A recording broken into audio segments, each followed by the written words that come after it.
वैष्णवांश्च श्रीरूपं साग्रजातं सहगण रघुनाथान्वितं तं सजीवं साद्वैतं सावधूतं परिजनसहितं कृष्णचैतन्यदेवं श्रीराधाकृष्णपादान् सहगण ललिता श्रीविशाखान्वितांश्च नमो विष्णुपादाय गौरप्रेष्ठाय भूतले श्रीमद्भक्तिप्रमोदाय पुरी गोस्वामिनामिने गौरांगे कगते व्रजाश्रितमते श्रीगौरधामस्थिते साक्षात् श्रीकवृत्तिर्कुसङ्गविरते दुःस्थवता निष्कृते श्रीरूपै करते सनातनोन्नते श्रीजीवतेजस्तति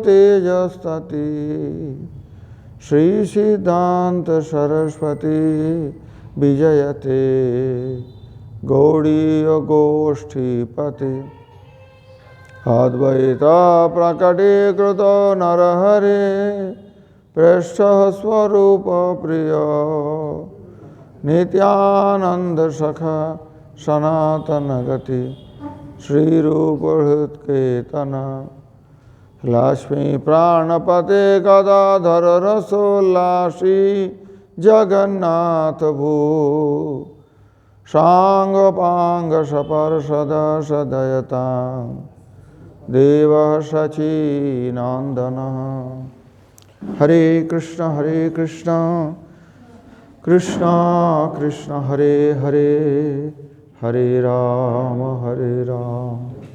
राम राम हरे हरे परं विजयते श्री कृष्ण संकीर्तनम।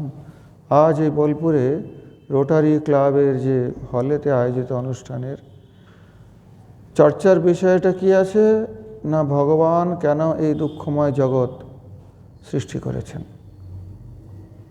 এই প্রশ্নটা হাজার হাজার বছর ধরে করে আসা হচ্ছে এবং তার উত্তরটাও ঋষিমুনিরা তাদের বিচারে বিচারে দিয়েছেন। প্রথম কথা দেখতে হবে জগৎটার সৃষ্টি কিভাবে হচ্ছে। এই জগৎ সৃষ্টির পূর্বে কি ছিল? এই জগৎ সৃষ্টির পূর্বে একমাত্র ভগবান ছিলেন। শ্রীমদ্ ভাগবত চতুশ্লোকিতে অহমেবাসমেবাগ্রে নান্যদ্যসদসৎপরম পশ্চাদহং যদেতচ্চ योऽवशिष्येत सोऽस्म्यहम् अहम एव अग्रे आशा। আমি পূর্বে একমাত্র ছিলাম।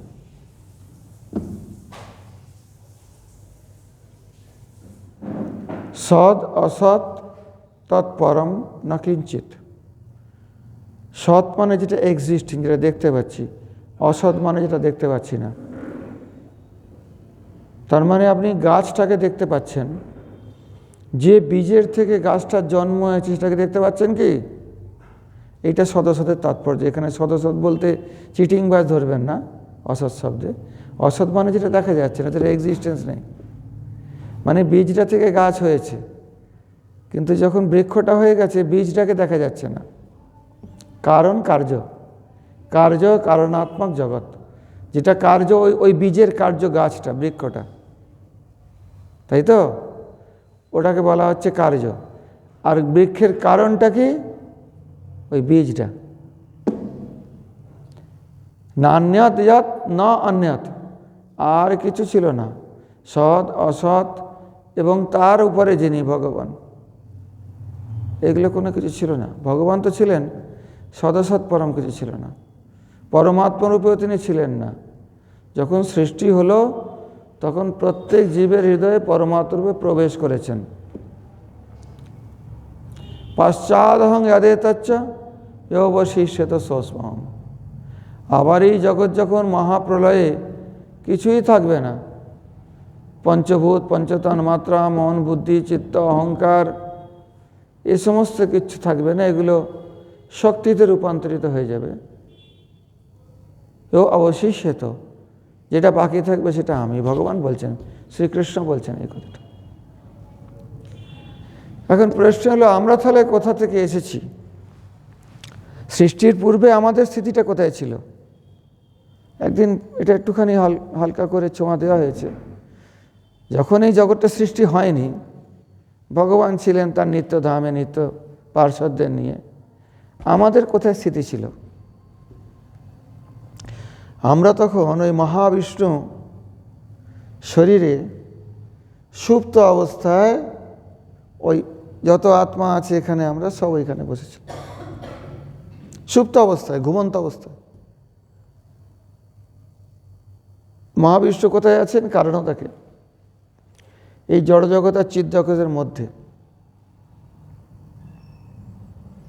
যখন মহাবিষ্ণু একটা নিঃশ্বাস নেন, यस्यैकनिष्ठ शीतकालमथावलम्ब्य जीवन्ति लोमविलजा जगदण्डनाथ विष्णुर्महानुष इह यस्य कला विशेष गोविन्दमादिपुरुषं तमहं भजामि। ব্রহ্মসংহিতায় বলা হচ্ছে, যার একটা নিঃশ্বাস ছাড়া আর নিঃশ্বাস নেওয়া,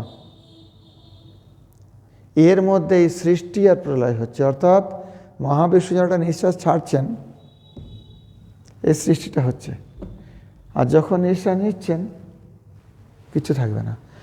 এর মধ্যে একটা বিরাট কাল, তাই তো? কত লক্ষ লক্ষ কোটি কোটি বছর ওই একটা নিঃশ্বাস আর প্রশ্বাসের মধ্যে আসছে। জিনিসটা কঠিন, কিন্তু বোঝার চেষ্টা করুন। মহাবিষ্ণু শুয়ে আছেন এই জড়জগৎ আর চিৎ জগতের মধ্যে।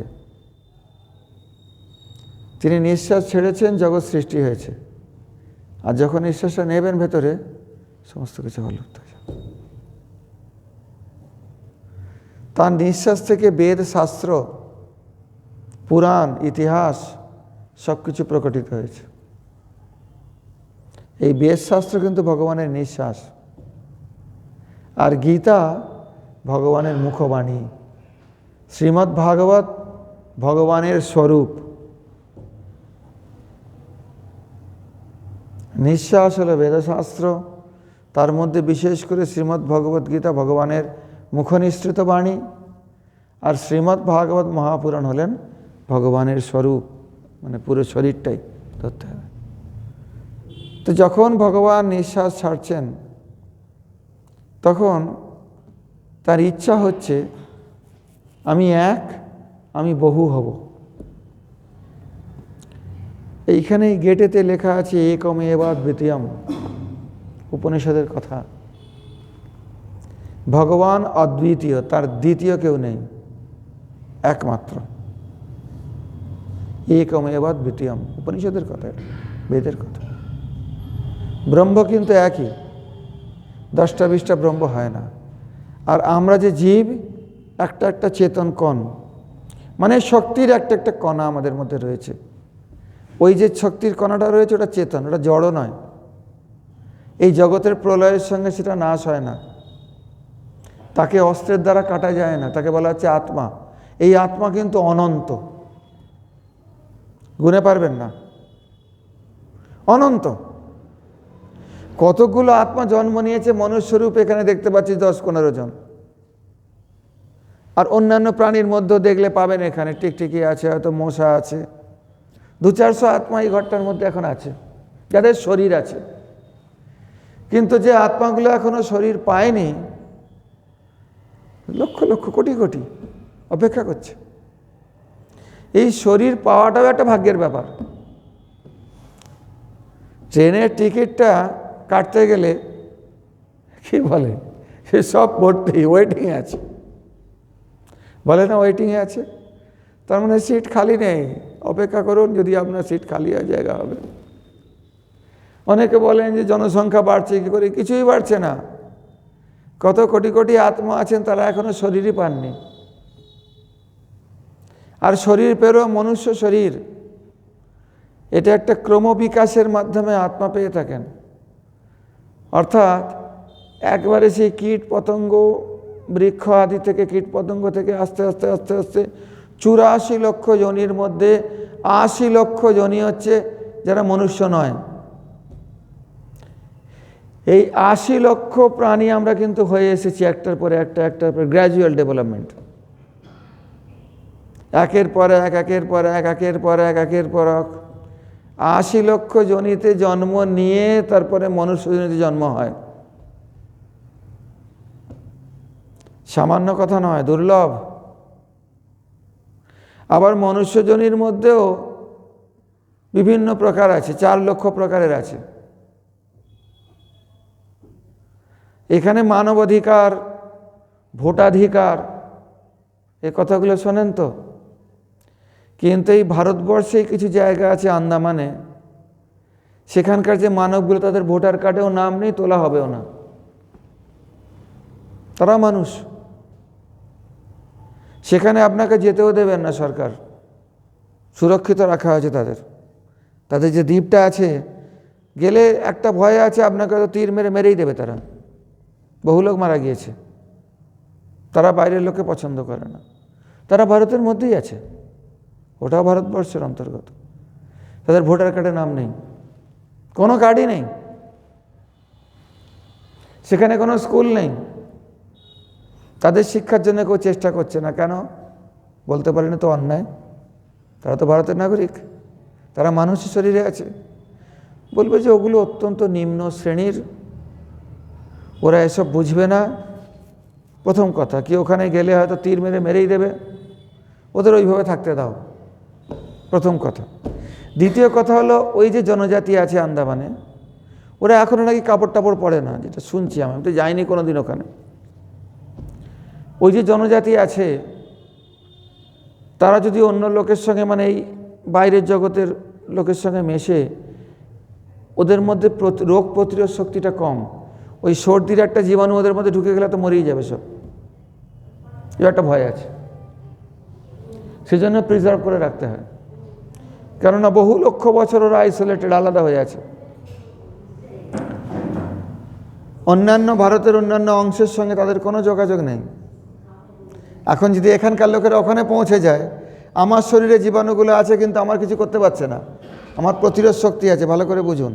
কিন্তু এই জীবাণুটা তার শরীরে ঢুকে গেলে সে সহ্য করতে পারবে না, সে প্রতিরোধ করতে পারবে না, তো মারা যাবে। এটাও একটা কারণ। বিভিন্ন কারণে তাদের সমাজ থেকে পৃথক রাখা হয়েছে। তাদের শিক্ষার কোনো ব্যবস্থা করা হয়নি, সেখানে কোনো ইলেকট্রিসিটি নেই, কোনো রাস্তা নেই, কোনো হেলথ ফ্যাসিলিটি নেই, কোনো পঞ্চায়েত ভোট হয় না, কোনো রাজ্যের ভোট হয় না, কোনো দেশের ভোট সেখানে হয় না, তাদের ভোটার লিস্টে নামও নেই। তাহলে মানুষের মধ্যে সবাই একরকম নয়, এটা তো স্বীকার করা গেল। মানুষ তো তারাও সবাই একরকম নয়। তো শাস্ত্রে বলছে মানুষের মধ্যে 4 লক্ষ রকমের মানুষ আছে, ওরাও তাদের মধ্যে একরকমের। আরও বিভিন্ন জায়গায় পাবেন। সভ্যতা আর অসভ্যতা, সভ্য মানুষ অসভ্য মানুষ, এটা কিন্তু একটা আপেক্ষিক শব্দ। আমি একটু ব্যাপারটা না বোঝালে আপনারা বুঝবেন। আপেক্ষিক কেন বলুন তো? আপেক্ষিক কেন? ভারতবর্ষে কিছু জনজাতিকে বলা হতো এরা ব্যাকওয়ার্ড, এখনও বলা হয়, তাই তো। কিন্তু তাদের কিছু কিছু আচরণ সভ্য জনজাতির কাছে খুব আধুনিক বলে মনে হয়, আধুনিকতার প্রতীক। আমার কথাটা আপনারা বুঝতে পারছেন না। এই যে আপনাদের এখানে আছে হয়তো সাঁওতাল টাওতাল এই ধরনের কিছু জনজাতি আছে, তারা বিবাহ করে, আবার বিবাহ বিচ্ছেদ সহজে হয়ে যায়। তারা সকলে একসঙ্গে বসে হাঁড়িয়া টাড়িয়া, একটা পুরনো পদ্ধতি তাদের এটা, আমি তো ভালো মন্দ বলছি না। ওইসব নেশা করে থাকে, সব পরিবার শুদ্ধ বসে করে। তো এখন আমাদের যারা খুব উচ্চ সভ্য বলে নিজেদের মনে করছেন, তারাও তো করছেন, সকলে বসে একটু নেশা করলে ওটা ভালো, ওটা আধুনিকতা। তাহলে ও আধুনিক কি আপনি আধুনিক? এবার বলুন, তাহলে ওকে ব্যাকওয়ার্ড বলছেন কেন? তারা তো আপনার চেয়ে আধুনিক। ওই জন্য এটা একটা আপেক্ষিক কথা, কোনটা সভ্য কোনটা অসভ্য এই জগতের বিচারে দেখলে আপেক্ষিক। ওরা আপনাকে বলতে পারে আপনি অসভ্য, আপনি ওদের বলবেন ওরা অসভ্য, কারণ যে যার চশমা দিয়ে দেখছি জগৎটাকে। যদি কোনো সর্বোচ্চ বিচার এই সভ্যতার করতে হয়, তাহলে দেখতে হবে যে কোন প্রকারের জীবনযাত্রায় আপনার এই মানব শরীর ধারণের উদ্দেশ্যটা সফল হচ্ছে বা সফল হওয়ার সবচেয়ে বেশি অনুকূলতা করছে। আমার কথাটা হয়তো আপনাদের উদাহরণ না দিলে বুঝতে পারবেন না। এখানে ধরুন, এখানে আমি আন্দাজে বলছি, বোলপুরে হয়তো 20টা 25টা স্কুল আছে, প্রাইভেট স্কুল থাকে, তো হয়তো বেশি আছে, আমি জানি না, মনে করুন 25টা প্রাইভেট স্কুল আছে। এবারে কোনো সম্পন্ন ব্যক্তি তিনি মনে করছেন আমার বাচ্চাটাকে আমি একটা ভালো প্রাইভেট স্কুলে দেবো। ভালো বলতে তিনি কি বুঝবেন? আজকেই একটা ঘটনা শুনলাম, কোন প্রাইভেট স্কুলে, ইংলিশ মিডিয়াম স্কুলে একটা বাচ্চাকে সে হেসেছে বলে, কালকে এই কথাটা বলেছে না, হেসে তাকে এমন ওই এটা দিয়ে, মানে ওই যে ওটা অত্যন্ত অন্যায়, ওই যে পর্দা লাগানো যে রডটা থাকে ওইটা দিয়ে মেরেছে শিক্ষক, মানে খুব খারাপভাবে। আমি তো বললাম এই শিক্ষককে ধরে আগে জেলে দেন, আর পুলিশকে বলুন আপনারা জেলে না দিতে পারেন, আমরা ব্যবস্থা করছি। কোনো বাচ্চাকে মারার অধিকার নেই, এটা আজকের কথা নয়, অনাদিকাল থেকে বলা আছে। লালয়েত পঞ্চবর্ষানি 10 বর্ষানি তাড়ায়েত প্রাপ্তে তু 16 বর্ষে পুত্র মিত্র বদাচারেত। এটা আমাদের নীতিশাস্ত্র বলছেন, বৈদিক শাস্ত্র। তার মানেটা কি জানেন? 5 বছর অবধি বাচ্চাকে তো কিছুই বলা যাবে না। পঞ্চবর্ষানি লালয়েত, লালন পালন করতে হবে, আদর দিতে হবে, এমনকি এই পড়াশোনা শেখানো, স্কুলে পাঠানো, এটাও 5 বছরের পরেই হওয়ার কথা।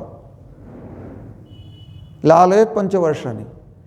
আর 5 বছর যখন পুরো হয়ে যাবে তখন থেকে শুরু করে 15 বছর বয়স যতদিন পুরো না হচ্ছে, এই 10টা বছর লালয়েত পঞ্চবর্ষানি 10 বর্ষানি তাড়য়েত। তাড়য়েত মানে মারাধর নয়, তাড়য়েত মানে তাকে বিভিন্ন প্রকারের শিক্ষা দিতে হবে, এটা উচিত, এটা অনুচিত, এটা মনে রাখুন আপনারা। এটা আমাদের প্রাচীন সভ্যতা অত্যন্ত একটা সঠিক নির্ণয় ছিল যে বাচ্চাকে কী করে মানুষ করতে হয়। 5 বছর অবধি শিক্ষাও দেওয়া যাবে না, এটা বলা হচ্ছে।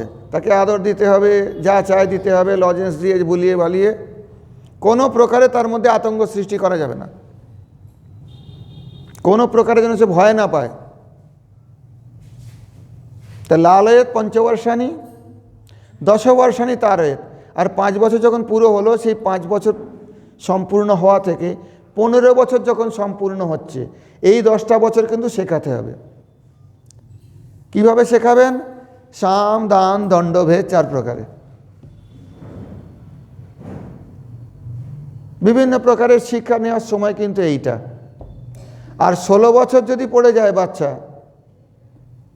16 বছর যদি শুরু হয়ে গেল তার, প্রাপ্তে তু 16 বর্ষে পুত্র মিত্র বদাচারেত, তখন পিতাকে পুত্রের প্রতিও মিত্র মানে বন্ধুর মতো আচরণ করতে হবে, আর বকাবকি করলে হবে না, সে সময় পেরিয়ে গেছে, উল্টো ফল হবে। জানেন আপনারা এটা? প্রাপ্তে তু 16 বর্ষে পুত্র মিত্র বদাচারেত। 16 বছরে যখন পড়ে গেছে ছেলে, তাকে আপনি বকে টোকে আর করতে পারবেন না, যা হবার তার মধ্যে হবে। তো এখন এই প্রাইভেট স্কুলের কথা দেখুন না, এই প্রাইভেট স্কুলে পাঠিয়ে ছেলেটাকে কিরমভাবে মেরেছে, অন্যায়। প্রাইভেট স্কুলে আপনারা যখন দেখবেন, তখন কি বিচার করে আপনি স্কুলটার ভালো কি মন্দ, আমার কথাটা বুঝুন ভালো করে। মনে করুন 25টা এখানে প্রাইভেট স্কুল আছে, রেট আলাদা আলাদা আছে, আপনার আছে সামর্থ্য আছে, আপনি চাইলে সবচেয়ে দামি স্কুলে আপনার বাচ্চাকে ভর্তি করতে পারেন, কিন্তু কি দেখে আপনি ভালো মন্দ বিচার করবেন যে কোন স্কুলে পড়াশোনাটা সবচেয়ে ভালো হয়, রেজাল্টটা সবচেয়ে ভালো করতে পারবে? এইটাই তো মানদণ্ড না? আপনি তো দেখবেন কোন স্কুলে রেজাল্টটা ভালো করছে, আর কি করে বুঝবেন রেজাল্টটা ভালো করতে পারবে কিনা? অন্যান্য বাচ্চাগুলো কীভাবে রেজাল্ট করছে দেখতে পাবেন আপনি। কোথা থেকে কীরকম মার্কস নিয়ে এরা পরীক্ষায় উত্তীর্ণ হয়েছে, মানে মাধ্যমিকে, উচ্চ মাধ্যমিকে, যা ফাইনাল পরীক্ষা হয়, সেইটার বিচারে কিন্তু বসুন, সামনে বসতে হলে একটা চেয়ার নিয়ে এসে বসুন, এখানে একটু গ্যাপ আছে, এখানে 3টে চেয়ার আছে সামনের লাইনে। তাহলে এবার বুঝতে পারছেন আমার কথাটা, বিচারটা কি দিয়ে করবেন আপনি? বিদ্যালয়ের কোন বিদ্যালয়ে ভালো বিল্ডিং আছে সেটা থেকে বাচ্চাকে কি বলবেন যে এই হ্যাঁ ভালো বিল্ডিংটা আছে এখানে ভর্তি করি? সেটা কিন্তু এখানে ক্রাইটেরিয়া নয়, সেটা কিন্তু বিষয় নয় আপনার। হয়তো বিল্ডিংটা ভালো আছে কিন্তু রেজাল্ট অত ভালো হয় না বাচ্চাদের, সেখানে আপনি ভর্তি করবেন না। কোনো স্কুলে হয়তো দেখবেন খেলাধুলার ব্যবস্থাটা ভালো আছে, বড় মাঠ আছে, হ্যাঁ, তারপরে খেলাধুলার শিক্ষা দেওয়ার জন্য কোনো শিক্ষক আছেন, সেখানেও কিন্তু আপনি ভর্তি করবেন না, সেটাকে ভালো, সবচেয়ে ভালো বলবেন না। আপনি কি দেখবেন যে কোন স্কুলে ভর্তি করলে রেজাল্টটা সবচেয়ে ভালো হচ্ছে বাচ্চাদের, মানে পড়াশোনাটা ভালো হচ্ছে, শিক্ষাটা ভালো দেওয়া হচ্ছে, এটাই তো বিচার করবেন। তো এই যে বিভিন্ন প্রকার মনুষ্য সমাজ, বিভিন্ন প্রকারের গোটা পৃথিবীতে, কেউ কোনোটাকে ভালো বলছে, কেউ কোনোটাকে ভালো বলছে, এর মধ্যে কোন মানদণ্ড দিয়ে আমরা বিচার করব যে কোনটা ভালো মনুষ্য সমাজ আর কোনটা খারাপ মনুষ্য সমাজ? কঠিন ব্যাপার না? তো যে জন্য আমরা এই মনুষ্য শরীর লাভ করেছি, যে বৈশিষ্ট্য আমাদের মধ্যে আছে, যে কারণে আমরা অন্যান্য প্রাণী, জন্তু, জানোয়ারের থেকে আলাদা, সেই লক্ষ্যটায় যাওয়ার জন্য কোন সমাজ আপনাকে কতখানি সহায়তা করছে, কতখানি ফেভারেবল, কতটা অনুকূল, তার উপরে কিন্তু সমাজ ভালো কি মন্দ এটা বিচার করতে হবে। তা আমাদের মনুষ্যদের মধ্যে কি বৈশিষ্ট্য আছে যেটা অন্য প্রাণীর মধ্যে নেই, এটা বিচারের ব্যাপার। দেখুন, অন্য প্রাণীর মধ্যেও কিছু বুদ্ধি আছে, তারাও আহার করে, কোনো বিপদ এলে তারা ভয় পায়, নিজেকে রক্ষা করার চেষ্টা করে, আমরাও করি। তারাও ঘুমোয়, আমরাও ঘুমোই, তাই তো? আহার, নিদ্রা, ভয়, তারাও সন্তান উৎপন্ন করে, আমরাও করি। এই 4টে জিনিস কিন্তু কমন, সব প্রাণীর মধ্যে আছে, আমাদের মধ্যেও আছে। আহার, নিদ্রা, ভয়, মৈথুন, কিন্তু আমাদের মধ্যে একটা বিশেষ বুদ্ধি আছে যেটা অন্য কোনো প্রাণীর মধ্যে বুদ্ধি নেই। সেই বুদ্ধিটা নেই, বুদ্ধি তো আছে, আপনি নির্বুদ্ধি বলতে পারবেন না। বাঁদরের মধ্যে বুদ্ধি আছে, গরুর মধ্যে বুদ্ধি আছে, গাধার মধ্যে বুদ্ধি আছে। অনেকে গাধা বলতে মনে করে বোধহয় একদম বোকা, ব্যাপারটা তা নয়, গাধারও বুদ্ধি আছে কিছু, একটা পিঁপড়ের মধ্যেও কিছুটা বুদ্ধি আছে, কিন্তু মানুষের একটা বিশেষ বুদ্ধি আছে। আর তার মধ্যে যারা সভ্য মানুষ, তাদের সেই বুদ্ধিটা আরও বেশি বিকশিত। সে বুদ্ধিটা কি? ব্রহ্ম দর্শনের বুদ্ধি, পরমের